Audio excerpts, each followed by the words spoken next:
a while now, there's been unconfirmed reports going around that a Clayface movie is being written by horror director Mike Flanagan, while later rumors suggested it'll be set in the DCU. Now, all of that's been officially confirmed. Clayface has been officially confirmed by James Gunn to be a live-action DCU set theatrically released movie based on a script by Mike Flanagan coming out on September 11th, 2026, which will make it the third movie in the DCU following Superman and Supergirl Woman of Tomorrow. That September 11th release date is an interesting one. For one, September is typically considered a dump month, coming out between the big summer releases and the horror movies near Halloween, but it's also a pretty wild decision to release a movie that's being described as a horror tragedy on September 11th. Clayface isn't just going to be any horror tragedy. The movie is looking to boast a $40 million budget, an exceptionally low budget, lower than the first Joker, which seems unusual for a character that would need to be made out of CGI, and as seen in Creature Commandos, could do a lot with his clay powers. But it's likely the movie will tell his origin, so his powers won't exist for a while, and he probably will only develop to what he is in Creature Commandos by the very end. But even then, the movie will probably not have any action scenes. Clayface will likely be shown in shadows and behind darkness as he's turned into a horror monster. Still, even with that, $40 million seems so low that makes me think the movie will maybe look a little bit cheap and we simply won't see Clayface at his full potential. I would have expected something closer to Venom's budget given their similar powers and designs, maybe a bit lower given the horror genre rather than the action genre, but certainly not this low, $15 million less than Joker, which was just regular people. One final detail, and it's one that I was really disappointed to hear, is that the movie will apparently not paint Clayface as a villain. I really do not like this. I made a video a few months ago discussing my thoughts on comic book villain movies and my problem with them. In concept, they're fine. Shifting the perspective to a villain could be an interesting take. Even then, I'd prefer they make a movie about any number of other heroes who haven't gotten movies yet, or in the case of the likes of Black Adam and Kraven, just have them be the villains of movies about their respective heroic counterparts, which is what Shazam 2 should have been, and I would love to see a Spider-Man movie with Kraven as the villain. But still, in concept they could work. In execution, however, they literally never have. From the Sony movies to Black Adam to Joker, every comic book villain movie has detached the villain from the hero in an attempt to make them their own franchise, and I hate this, because these characters exist as antagonists to the heroes, so you could start them off as antagonists and then later make them their own franchise, but every single one of these movies have detached them completely. Financially speaking, this was successful with Venom. They did manage to make that into an entire trilogy, but I really do not care for those movies. The only one of these movies that is good was Joker, but only as a standalone, and only if you don't think of it as a movie about the Joker, because that's not really what it is. So, looking at Clayface, it'll be low budget, so likely no place for Batman. It won't paint him as a villain, and we've never seen Clayface appear in, yet alone be the main villain of, a live-action Batman movie. It seems to be falling into all the same traps. Now, I will say, simply based on James Gunn's quality control, quality script finish first mentality, and it being driven by a creative's idea rather than a corporate mandate, it'll probably be closer in quality to Joker than the rest, and it'll probably also be more comic accurate than Joker, so maybe it'll end up being the best comic book villain movie ever made. But this just generally doesn't seem ideal to me. I'd prefer a Batman movie with Clayface as the villain. I prefer a higher budget Clayface movie where Batman appears. I prefer a movie that does paint him as a villain, even if it has the exact same budget and Batman doesn't appear, and I prefer movies about literally any of the Robins or Batgirls or a litany of other DC heroes.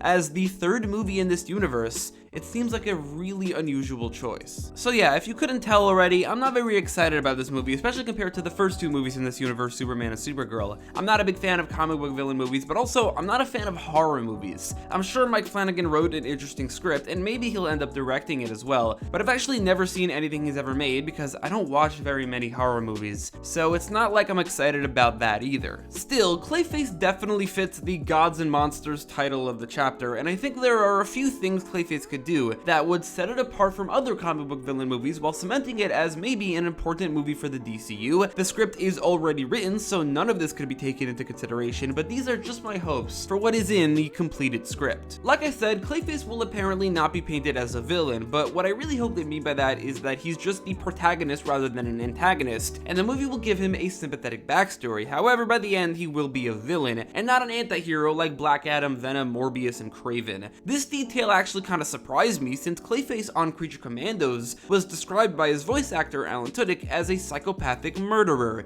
so clearly, at that point, he's a full-on villain. Maybe it's only by the end of the movie that he devolves into that level of villainy, but he has to get there at some point, and I truly could not care less about a movie that depicts Clayface as an anti-hero or a hero. He actually has been a hero and a member of the Bat family before, very recently in fact, but I didn't like that for him in the comics either, and it's not what I would like to see from him in his live-action cinematic debut. Secondly, I think this movie would be a perfect place to act as the soft launch for the Batman of the DCU. I said before that this movie's tiny budget likely means no Batman, but let's just disregard that for a minute. This movie needs an appearance for Batman in my opinion. For one, I hate it when villain movies detach the villain from the hero, but secondly, Clayface isn't exactly a well-known villain on the level of Venom or Joker. I think this movie would benefit greatly from the press surrounding the casting of the DCU Batman. What his suit would look like, showing Batman in the trailer, putting him on the poster. Would this show a lack of confidence in Clayface as a movie? Maybe, I guess, but more so lack of confidence in Clayface's marketability, and I think they shouldn't be confident.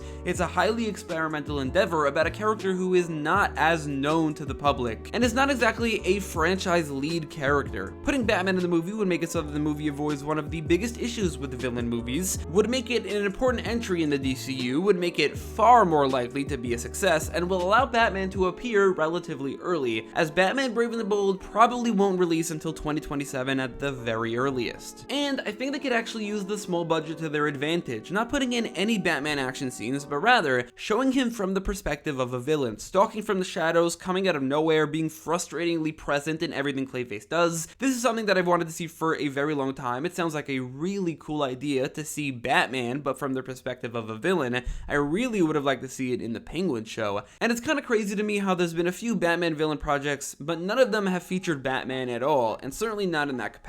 It would also be cool if Robin was present alongside Batman, specifically the Tim Drake version, given how Damian has yet to debut, but that's not entirely necessary. Just Batman I think would be enough. Some of the rest of the Bat family should be referenced or mentioned, but their appearances could be saved for Batman Brave and the Bold. Aside from Batman, they should also cast a few of the characters who exist in Gotham City, specifically the members of the GCPD, who should have larger roles than Batman, maybe acting as the primary antagonist to Clayface. This would include the castings of James Gordon, Harvey Bullock, and Renee Montoya. Beyond that, the supporting cast could also include an ill-fated love interest, either Basil's ex-wife Catherine Carlo or his girlfriend Glory Griffin, or maybe one of the other Clayfaces, Sandra Fuller. His father, Vincent Carlo, was an important part of one of his origins, so maybe he could appear as well. And maybe all the other Clayfaces could also appear in some way, just not as Clayfaces themselves. I already mentioned Sandra Fuller, but there's also Matt Hagen and Preston Payne. Finally, the supporting cast could also include a few other Gotham-based Batman villains. Not many of them, maybe just one or two given the budget. The small budget would also eliminate any CGI villains or those with powers. I think the villains of the Batverse should be avoided, and whoever does appear should fit the horror vibes. A few villains who could fit, and I'd love to see included, are Hugo Strange, who maybe experimented on Basil, Mr. Zsasz and Professor Pig, who are maybe serial killers he runs into or seen on the news or something, or Mad Hatter, who I'd just love to see in a movie at some point, and this seems like it could work. I would also say Scarecrow, because it would fit the horror vibes, but he's probably being saved for the Batman Part 2. It's a low-budget movie, so a limited supporting cast is likely, but if I had to choose, I'd have the cast look something like this. Basil Carlo, aka Clayface, as the protagonist, either Catherine Carlo, Glory Griffin, or Sandra Fuller as the love interest, Vincent Carlo and Matt Hagen as supporting characters, Hugo Strange and Professor Pig as side villains, James Gordon, Harvey Bullock, and Renee Montoya, as well as Batman, all as the primary antagonists, and maybe references to Nightwing, Robin, and Batgirl. Speaking of referencing Nightwing, Robin, and Batgirl, Clayface would be a great place to establish a lot of the history of the DCU Batman, specifically the history between Batman and Clayface, but other things beyond that as well, through hints and Easter eggs and references. Nothing too major, but little things here and there just to establish some of the lore of the DCU Batman.